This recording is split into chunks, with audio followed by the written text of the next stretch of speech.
warahmatullahi wabarakatuh. Selamat datang kembali di Tips Channel ASN. Nah, di Tips Channel ASN kali ini, saya akan berbagi informasi atau soal tentang teknis pedagogis. Seperti yang kita ketahui bahwa untuk soal P3K, guru khususnya akan mengerjakan soal teknis. Nah, bagi kalian yang tidak termasuk guru yang memiliki serdik atau guru yang tidak termasuk XTHK 2, maka kalian akan mengerjakan teknis ini mulai dari nol. Kecuali ketika memiliki serdik maka akan otomatis nilainya 100. Nah, maka di sini perlu persiapan dalam mengerjakan soal-soal teknis pedagogis. Nah, di sini saya akan mencoba mengerjakan dan juga membahas soal-soal yang kemungkinan mirip atau kemungkinan juga akan keluar dalam soal-soal teknis pedagogis. Oke, yang pertama tentang RPP. Merumuskan kegiatan awal, kegiatan inti, dan kegiatan akhir merupakan rincian dari pengembangan rencana pelaksanaan pembelajaran atau RPP yang diturunkan dari komponen pada silabus yang berupa A. Standar kompetensi, B. Materi pokok atau pembelajaran, C. Langkah-langkah pembelajaran, D. Alokasi waktu, atau E. Sumber belajar. Oke, kata kunci di sini adalah merumuskan kegiatan awal, inti, sampai dengan kegiatan akhir. Nah, ini sudah pasti ada di bagian langkah-langkah pembelajaran. Karena ketika kita menyusun RPP bagi guru, pasti dalam langkah pembelajaran akan ada kegiatan awal, inti, dan juga akhir. Jadi jawabannya yang nomor 1 adalah yang C. Oke, kita lanjut ke soal nomor 2. Nah, ini soal nomor 2. Paradigma baru pengembangan materi pembelajaran didasarkan dan diarahkan untuk mencapai kompetensi dasar, kompetensi inti, dan akhirnya pada standar kompetensi lulusan. Secara pengetahuan, materi pembelajaran yang akan diuji harus memenuhi unsur A. Fakta konsep prosedur, B. Fakta konsep deklaratif, C. Region konsep deklaratif, D. Fakta konsep region, E. Fakta konsep kriteria. Nah, di sini kita akan menjawab tentang pengetahuan ini memiliki unsur apa saja. Nah, untuk jawabannya adalah yang A. Ya, pengetahuan harus memenuhi unsur fakta. Kemudian dari fakta naik menjadi konsep, dan dari konsep ini akan menjadi prosedur. Jadi jawaban yang tepat adalah yang A. Oke, lanjut ke soal nomor 3 tentang kompetensi. Kompetensi guru yang menunjukkan kemampuan guru memiliki kemauan untuk meningkatkan diri dalam kinerja profesinya adalah A. Kepribadian, B. Profesional, C. Sosial, D. Pedagogik, atau E. Pengetahuan. Nah, seperti yang kita ketahui bahwa guru memiliki beberapa kompetensi yang harus dimiliki. Nah, di sini kita melihat kata kuncinya adalah kemauan untuk meningkatkan diri. Oke, walaupun di sini ada kata profesinya, kita jangan terjebak untuk menjawab kompetensi profesional. Tetapi di sini kita fokus ke kemauan untuk meningkatkan diri. Jadi jawabannya yang A. Kepribadian. Seorang guru harus memiliki pribadi yang mau untuk terus belajar, terutama dalam meningkatkan kinerjanya dalam profesinya. Nah, sedangkan untuk profesional ini yang seperti apa? Profesional ini adalah kemampuannya di dalam pengetahuan bidangnya. Itu kemampuan profesional. Jadi pengetahuan di dalam bidangnya. Jadi yang nomor 3 jawabannya adalah yang A. Nah, kita lanjut ke soal nomor 4. Oke.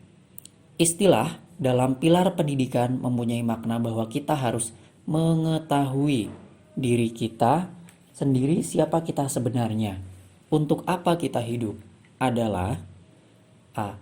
Learning to live together, learning to be, learning to do, atau learning to know. Oke. Nah, untuk ini kita cukup mengartikan saja ya. Di sini mengetahui kita sebenarnya dan untuk apa. Berarti jawabannya yang learning to know atau belajar untuk mengetahui. Learning to do untuk apa? Learning to do ini melakukan. Nah, learning to be ini belajar menjadi. Sedang learning to live together adalah untuk hidup bersama. Nah, itu beberapa istilah dalam pilar pendidikan. Kita lanjut ke soal yang nomor 5. Oke, nomor 5. Tes yang dipergunakan untuk mengetahui apakah peserta didik telah memiliki pengetahuan dan keterampilan yang diperlukan ataupun dipersyaratkan sebelum mengikuti pelajaran tertentu disebut dengan A. Tes minat dan bakat, B. Tes prasyarat, C. Tes identifikasi karakteristik peserta didik, D. Tes awal, atau E. Tes kinerja. Jadi di sini adalah tes yang dilaksanakan sebelum, diperlukan untuk dipersyaratkan. Jadi jawabannya adalah tes prasyarat. Oke, karena tes ini digunakan untuk dipersyaratkan sebelum mengikuti pelajaran tertentu. Nah, itu nomor 5. Kita lanjut ke nomor 6. Variasi materi pembelajaran berdampak langsung kepada siswa terutama sebagai berikut. A. Meningkatkan performance siswa, B. Meningkatkan mutu pengajaran, C. Meningkatkan prestasi belajar, D. Menghindari kebosanan, E. Meningkatkan kedisiplinan siswa. Nah, ini adalah salah satu dari teknik pembelajaran atau teknik mengajar, yaitu dengan adanya variasi. Nah, tujuan variasi untuk apa sih? Nah, dari beberapa jawaban ini, kita yang tepat adalah menghindari kebosanan.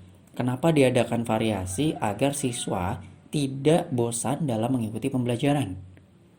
Nah, ketika siswa ini tertarik dengan pelajaran, barulah nanti tujuan selanjutnya akan tercapai, mungkin dengan meningkatkan prestasi belajar siswa. Itu tujuan akhirnya.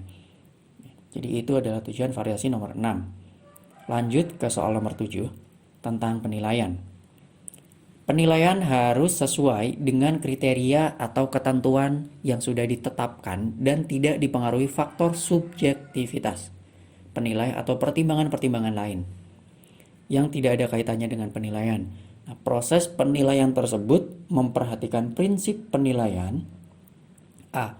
Sistematis, B. Bermanfaat, C. Objektif, D. Terbuka, atau E. Adil. Nah, di sini kan sudah terlihat ya, tidak dipengaruhi faktor subjektivitas, berarti adalah faktornya objektivitas. Nah, ini beberapa prinsip-prinsip penilaian. Sistematis ini berarti terstruktur atau sesuai dengan aturan dalam penyusunannya atau pembuatannya. Bermanfaat artinya soal yang dibuat itu memiliki manfaat bagi siswa nantinya. Terbuka ini artinya soal atau penilaian ini tidak bersifat tertutup. Artinya terbuka untuk siapapun, tidak terkecuali. Kemudian adil di sini berarti tidak, dalam penilaian ini tidak memihak atau tidak menguntungkan salah satu pihak. Nah, itu prinsip adil dalam sebuah penilaian. Oke, nomor 8. Oke, ini hafalan. Setiap pendidik pada satuan pendidikan berkewajiban menyusun RPP secara lengkap dan sistematis sesuai dengan amanat Permendikbud nomor 64, 65, 66, 67 atau 68. Oke, nomor 8 jawabannya adalah B, yaitu Permendikbud nomor 65 tahun 2013. Itu ya, kemudian RPP juga di sini merupakan bagian penting bagi guru dalam melakukan kegiatan pembelajaran. Kemudian undang-undang penting selain RPP yang perlu diketahui adalah Permendikbud, yaitu Permendikbud nomor 20. Nah, nomor 20 ini tentang standar kompetensi lulusan. Kemudian Permendikbud nomor 21 ini tentang standar isi. Selanjutnya Permendikbud nomor 22. Permendikbud nomor 22 ini standar proses. Dan yang terakhir adalah Permendikbud nomor 23. Ini tentang standar penilaian. Oke, nah ini beberapa Permendikbud yang perlu kita pelajari. Kemudian lanjut ke soal nomor 9. Memanfaatkan teknologi informasi dan komunikasi untuk berkomunikasi dan mengembangkan diri termasuk dalam kompetensi A. Profesional, B. Kepribadian, C. Sosial, D. Pedagogik, atau E. Intelektual. Nah, ini sama dengan yang tadi ya, mengembangkan teknologi untuk pengembangan diri. Berarti kompetensi ya kepribadian di sini. Pengembangan kompetensi untuk meningkatkan kemampuan diri dalam bidangnya. Itu nomor 9. Kita lanjut ke nomor yang 10. Nah, nomor 10, penanda pencapaian kompetensi dasar merupakan perubahan perilaku yang dapat diukur pada domain sikap, pengetahuan, keterampilan yang disebut dengan A. Perencanaan pembelajaran, B. Proses pembelajaran, C. Penilaian pembelajaran, D. Pencapaian pembelajaran, atau E. Pencapaian kompetensi. Nah, di sini penanda pencapaian KD. Artinya KD ini bertujuan untuk mencapai kompetensi. Ya, karena tujuan dari pencapaian KD adalah untuk mencapai kompetensi. Nah, nomor 11 tentang RPP. Nah, rancangan pelaksanaan pembelajaran atau RPP disusun untuk 1. A. Kompetensi dasar, B. 1-2 pertemuan, C. 3 tujuan pembelajaran, D. 2 indikator, atau E. 1 kompetensi inti. Nah, di sini kita ketahui bahwa RPP itu disusun berdasarkan 1 kompetensi dasar, di mana kompetensi dasar ini bertujuan untuk mencapai standar kompetensi yang nantinya akan berujung kepada standar kompetensi lulusan. Nah, itu yang harus kita ketahui. Jadi RPP ini disusun untuk 1 kompetensi dasar. Lanjut nomor 12.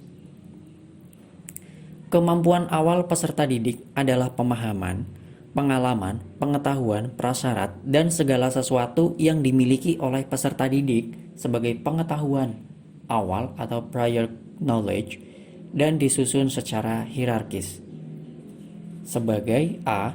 Struktur kognitif, B. Basis data pengalaman, C. Jembatan keledai, D. Retensi, atau E. Pengetahuan substantif. Nah, nomor 12 ini jawabannya adalah basis data pengalaman atau experiential database. Dari mana kita dapat ini? Ya ini, dari kuncinya pemahaman, pengalaman, dan pengetahuan peserta didik. Nah, di sini kan basis data pengalaman. Oke, jadi nomor 12 ini jawabannya yang B. Oke, lanjut kita ke nomor 13. Berikut merupakan salah satu parameter kuantitatif berkaitan dengan analisis butir soal. A. Tingkat keterbacaan atau bahasa soal, B. Banyaknya peserta tes, C. Tingkat kesulitan soal, D. Pertimbangan ahli atau expert judgment, atau E. Banyaknya butir soal. Parameter kuantitatif artinya yang dapat dinilai dengan angka, maka jawabannya adalah tingkat kesulitan soal. Ini bisa dijadikan parameter untuk menganalisis butir soal. Sedangkan untuk yang lainnya ini bukan merupakan parameter kuantitatif. Karena pertimbangan ahli, kemudian tingkat keterbacaan, banyaknya peserta tes, ini tidak bersifat kuantitatif. Oke, lanjut ke soal nomor 14. Praktek proses sangat cocok untuk mata pelajaran. Nah, praktek ini merupakan cocok untuk mata pelajaran apa? Keterampilan, sains, sastra, atau ilmu sosial. Ya, praktek ini lebih tepatnya untuk mata pelajaran sains. Karena dengan praktek di mata pelajaran sains ini siswa akan mendapatkan pemahaman yang lebih dibandingkan hanya dengan mendengarkan atau membaca. Oke, lanjut nomor 15. Teknik mendeteksi kemampuan awal peserta didik dapat dilakukannya dengan menggunakan catatan atau dokumen yang dapat dijadikan sebagai salah satu sumber referensi. Kemampuan awal peserta didik. Catatan atau dokumen yang dimaksud adalah A. Catatan harian peserta didik, B. Catatan anekdot peserta didik, C. Catatan portofolio peserta didik, D. Kemajuan peserta didik atau raport, E. Dokumen display karya peserta didik. Oke, di sini kita mengetahui bahwa teknik mendeteksi kemampuan awal dapat dilakukan dengan menggunakan catatan atau dokumen yang dijadikan salah satu sumber referensi. Untuk mendeteksi kemampuan awal, kita bisa melihatnya dari dokumen raport. Kemajuan raport ini kita bisa jadikan sebagai dokumen yang valid untuk sumber referensi bahwa peserta didik ini berada pada tingkatan kemampuan yang mana. Nah, itu tadi ada 15 soal dari soal teknis pedagogis. Nah, jangan lupa untuk subscribe channel ini, karena nantinya saya akan berbagi soal teknis yang lainnya yang tentunya akan bermanfaat bagi pembelajaran, khususnya bagi kalian yang ingin